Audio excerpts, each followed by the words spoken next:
Presiden Iran Ibrahim Raisi dikonfirmasi tewas dalam kecelakaan helikopter di wilayah Farzakan, Provinsi Azerbaijan Timur.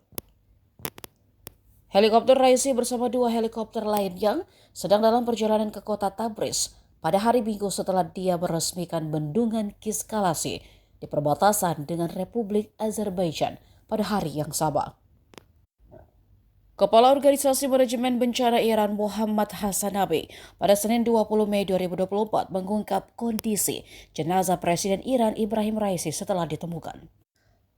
Menurutnya jenazah Presiden Raisi dan anggota delegasinya yang meninggal dunia dalam kecelakaan helikopter telah berhasil diidentifikasi meski mengalami luka bakar dan tak perlu dilakukan tes DNA. Helikopter Presiden Iran jatuh di tengah cuaca buruk di daerah pegunungan di bagian barat laut Iran. Petugas SAR menemukan lokasi jatuhnya helikopter di hutan lebat Disbar di Provinsi Azerbaijan Timur pada Senin pagi. Setelah operasi selama 18 jam yang terhambat oleh kabut tebal, hujan, dan medan berat di daerah tersebut. Kepala Organisasi Manajemen Bencana Iran mengatakan semua jenazah dapat dikendali meskipun mengalami luka bakar.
Download Tribun X sekarang, menghadirkan lokal menjadi Indonesia.